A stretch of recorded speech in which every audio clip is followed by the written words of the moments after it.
खुलुमबाय बेयो बड'लेण्ड इंखं टेलिभिजन दिनै 22 आगस्ट 2022 शनिबार खालि सानसेनि बुलाडखौ नोंथांमोननि खाथियाव लाबोदों आं सदानन्द दैमारिया।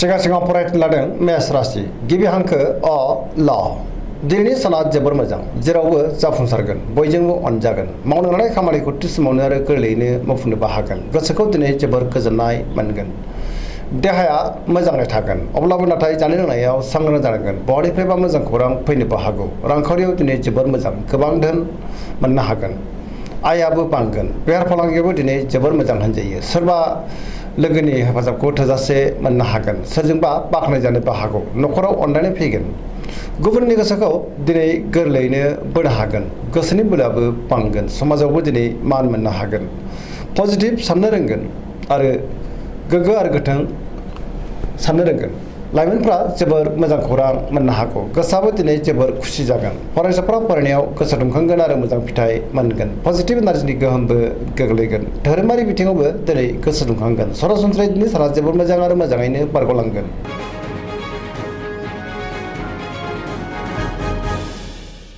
वृष राशि गिबि हांखो इ अ ब दिनैनि साना जोबोर मोजां गोदान मिजिं आरो गोदान बोलो फैनो हागौ गोसोखौ दिनै जोबोर गोजोननाय मोनगोन मोनफ्रोमबो बिथिङावनो जाफुंसारगोन गोबां मोजां खाबुबो फैनो हागौ गोसोखौ दिनै जोबोर गोजोननाय मोनगोन गोसोनि बोलोआ बांगोन गावनि गोसोनि साननायखौ दिनै गुबुननो फोरमायनो हागोन समाजाव मान मोनगोन रांखावरियाव मोजां गोबां धोन आरजिनो हागोन बेफार फालांगियाव मोजां होनजायो आयाबो बांगोन न'खराव दिनै बिसि फिसायनि गेजेराव अननानै फैगोन बिदा फंबायजों मोजां सोमोन्दो थागोन देहाया मोजाङै थागोन गुबुननि थाखाय गोबां मोजां खामानि मावनानै होनोबो हागोन जायखि खामानि मावा मानो मोनफ्रोमबो खामानिखौनो दिनै मोजाङैनो मावफुंलांनो हागोन लोगोफोरनि हेफाजाबखौबो मोननो हागौ गोसोनि साननायफ्रा मोगथाङाव जाफुंगोन पजिटिभ एनार्जिनि गोहोमबो गोग्लैगोन लाइमोनफ्रा जोबोर रमान्टिक जागोन आरो गावबा गावनि गोसोनि साननायखौ फोरमायलायनोबो हागोन।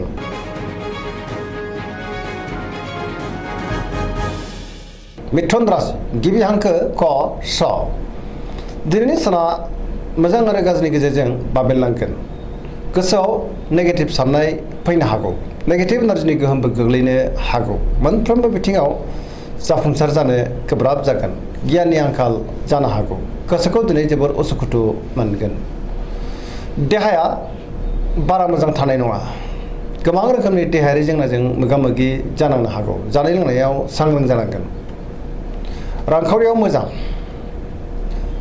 आया बांगोन अब्लाबो नाथाय खरसायाबो बांगोन बेफार फालांगियाव मोजां होनजायो न'खराव अननानै फैगोन समाजावबो मान मोनगोन मावनो लानाय खामानिखौ थि समावनो आरो गोरलैयैनो मावफुंनोबो हागोन सोरबा लोगोनिफ्राय अनसायनाय मोनगोन गुबुनजों मोजां सोमोन्दो लाखिनोबो रोंगोन बहाबा थाङोब्ला लामा सामायाव सांग्रां जानांगोन नेगेटिभ एनार्जिनि गोहोम गोग्लैनो हागौ लाइमोनफोरनि गोसोआ दिनै जोबोर उसुखुथु जागोन।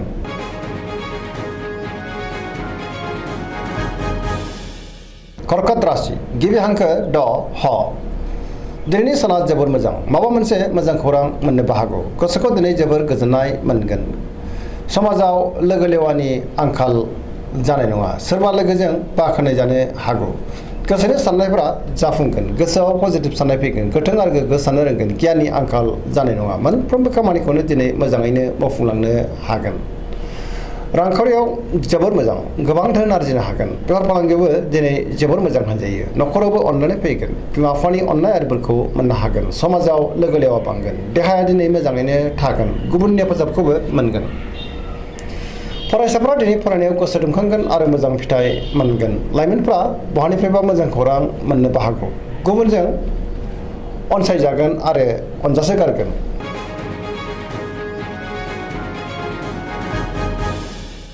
सिंह राशि गिबि हांखो म ट दिनैनि साना मोजां आरो गाज्रिनि गेजेरजों बाबेनलांगोन गोसोनि बोलोआ लोरबां जानो हागौ गोसोआव नेगेटिभ साननायबो फैनो हागौ मावनो लानाय खामानिखौ मावफुंनो हागोन सोरबा लोगोनिफ्राय हरखाबै गाज्रि खौरांबो मोननो हागौ गोसोखौ दिनै जोबोर उसुखुथु मोनगोन बहाबा दावबायनो एबा हान्थिनो खाबु मोननो हागौ रांखावरियाव मोजां मोननो गोनांखौ मोननो हागोन। बेफार फालांगियाव मोजां होनजायो।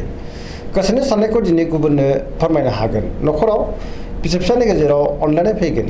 बिदा फंबायजों मोजां सोमोन्दो थागोन। समाजावबो मान मोनगोन। गुबुननि गोसोखौ बोनो हागोन। देहाया दिनै मोजाङै थागोन। अब्लाबो नाथाय जानाय लोंनायाव सांग्रां जानांगोन। गुबुननि थाखाय मोजां खामानि मावनानै होनोबो हागोन। गोसोआ जोबोर उसाव बादाव जानोबो हागौ।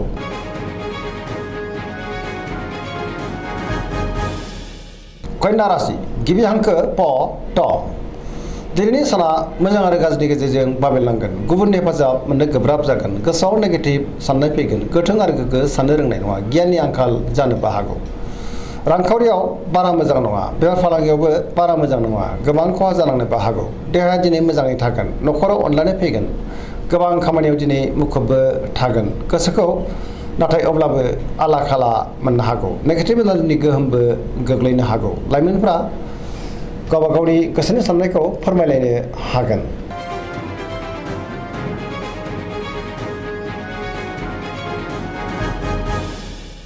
तुला राशि गिबि हांखो र ट। दिनैनि साना जोबोर मोजां। गोसोनि बोलोआ बांगोन। गोसोनि साननायफ्रा जाफुंनो हागौ। मावनो लानाय खामानिखौ मावफुंनोबो हागोन। देहायाबो दिनै मोजाङै थागोन। बहाबा हान्थिनो एबा दावबायनो खाबुबो मोननो हागौ। रांखावरियाव दिनै जोबोर मोजां। गोबां धोन आरजिनोबो हागोन। बेफार फालांगियावबो जोबोर मोजां मुलाम्फा मोनगोन। न'खरावबो बिसि फिसायनि गेजेराव अनलायनाय फैगोन। समाजाव मान मोनगोन। बेफार फालांगियाव दिनै जोबोर मोजां मुलाम्फा मोनगोन। गोसोखौ जोबोर खुसिबो मोनगोन। सोरबा लोगोनि हेफाजाबखौ मोननो हागोन। गोदान थांखि लानो रोंगोन। सेंग्रा सिख्लाफोरनि गोसोआ दिनै जोबोर रमान्टिक जागोन आरो गावबा गावनि गोसोनि साननायफोरखौ फोरमायलायनोबो हागोन। गोसोआव पजिटिभ साननाय फैनो हागौ। पजिटिभ एनार्जिनि गोहोमबो गोग्लैगोन।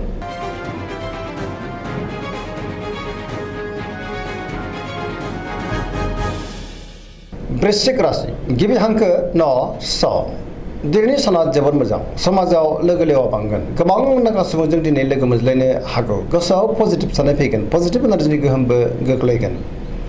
बहाबा हान्थिनो एबा दावबायनो खाबुबो मोननो हागौ। समाजाव लोगो लेवा बांगोन। सोरबा गोजाम लोगोजों दिनै बहाबा लोगो मोनज्लायनोबो हागौ। गोसोआव गोग्गो आरो गोथों साननाय फैगोन।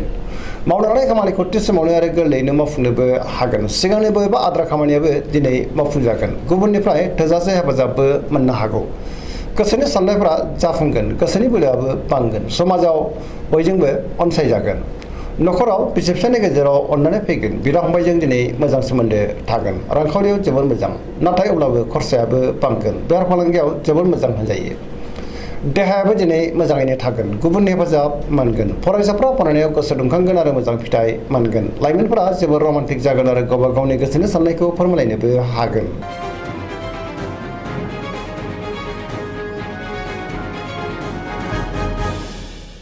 धनु राशि गिबि हांखो ध फ भ।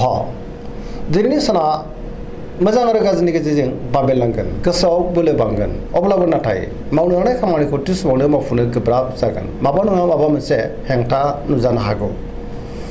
गोसोनि साननायफ्रा देबार नांनोबो हागौ। रांखावरियाव दिनै बारा मोजां नङा। मोननो गोनांखौ दिनै मोननो गोब्राब जागोन।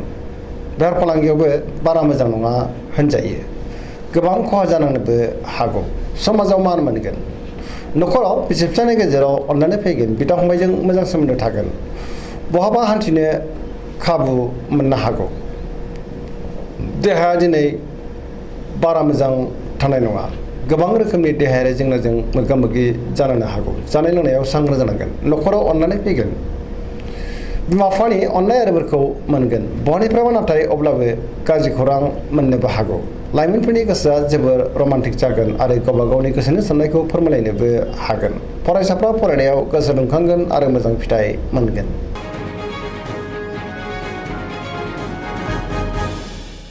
मकर राशि गिबि हांखो ख ज।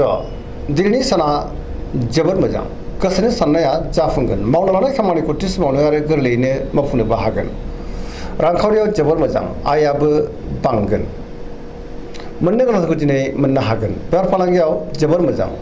गोबां मुलाम्फा मोननो हागोन। गुबुनजों मोजां सोमोन्दो लाखिनोबो रोंगोन। मोनफ्रोमबो खामानिखौ दिनै मोजाङैनो मावफुंनो हागोन। गोदान खामानियाव आखाइ होजेननोबो हागोन। न'खराव बिसि फिसायनि गेजेराव अनलायनाय फैगोन। बिदा फंबायनिफ्राय थोजासे हेफाजाबबो मोनगोन। सेंग्रा सिख्लाफ्रा गावबा गावनि गोसोनि साननायखौ फोरमायलायनोबो हागोन। फरायसाफ्रा दिनै फरायनायाव गोसो दुंखांगोन आरो मोजां फिथाइ मोननोबो हागोन।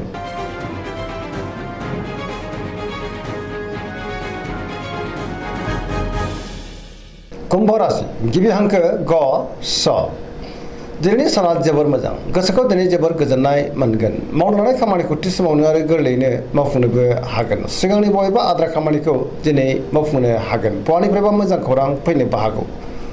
समाजाव मान मोनगोन। गोबां मुंदांखा सुबुंजों लोगो मोनज्लायनोबो हागौ। रांखावरियाव दिनै जोबोर मोजां। बहानिफ्रायबा गोबां धोन मोननो हागोन। देहाया दिनै मोजाङै थागोन। न'खराव अननानै फैगोन। गुबुननि हेफाजाबखौबो मोननो हागौ। बिमा बिफानि अननाय आरो बोरखौ मोनगोन। बहाबा दावबायनो एबा हान्थिनो खाबुबो मोननो हागौ। पजिटिभ एनार्जिनि गोहोमबो गोग्लैगोन।